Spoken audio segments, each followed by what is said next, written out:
শুধু দর্শক মণ্ডলী, আজ আপনারা জানেন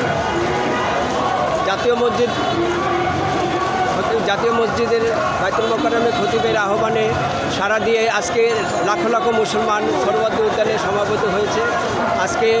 ইসরায়েল যে গাজা উপত্যকায়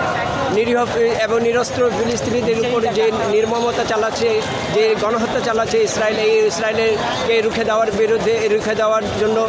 দেওয়ার জন্য আজকে মুসলিম বিশ্বকেও আহ্বান জানিয়ে তারা লাখ লাখ মুসলমান আজকে ঐক্যবদ্ধ হয়েছেন এই সরওয়ার্দী উদ্যানের আজকের এই সমাবেশে। তারা আহ্বান জানাচ্ছেন ইসরায়েলের এই বর্বরতাকে রুখে দেওয়ার জন্য এবং গণহত্যাকে রুখে দেওয়ার জন্য যেভাবে বাংলাদেশের মুসলিম বিশ্বকে ঐক্যবদ্ধের কোনো বিকল্প নয়, ঐক্যবদ্ধ হওয়ার জন্য মুসলিম বিশ্বকে আহ্বান জানিয়ে এবং ইসরায়েলের সকল পণ্যকে বর্জন করার আহ্বান জানিয়ে মুসলিম বিশ্বকে আবারও উদাত্ত আহ্বান জানিয়ে ঐক্যবদ্ধ হওয়ার উদাত্ত আহ্বান জানিয়ে আজকের এই ইসলামী সমাবেশে গাজার উপত্যকায় ফিলিস্তিনিদের পক্ষে সমর্থনে এবং তাদের পক্ষ নিয়ে আজকের সমাবেশে ইসলামী সমাবেশে যে ঐক্যবদ্ধ হয়েছিল লাখ লাখ জনতা, সবার মধ্যে একই আহ্বান, ইসরায়েলের বর্বরতা নিঃশেষ হবে, ইসরায়েল ধ্বংস হবে, ফিলিস্তিন মুক্ত হবে, স্বাধীন ফিলিস্তিনি রাষ্ট্র গঠিত হবে। এই প্রত্যাশা ব্যক্ত করে এবং আখেরি মোনাজাতের মাধ্যমে আজহারি সাহেবের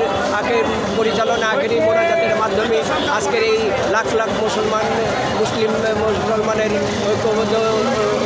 হওয়ার এবং সমবেত হওয়ার মধ্য দিয়ে আখেরি মোনাজাতের মাধ্যমে আজকে শেষ হয়েছে আজকের এই সমাবেশ। তার ডাকে সারা দিয়ে লক্ষ লক্ষ মুসলমান ঐক্যবদ্ধ হয়েছিলেন, সবার কণ্ঠে ধ্বনিত হয়েছে ইসরায়েল নিপাত যাক, ফিলিস্তিন মুক্তি পাক, স্বাধীন ফিলিস্তিন রাষ্ট্র গঠিত হবে,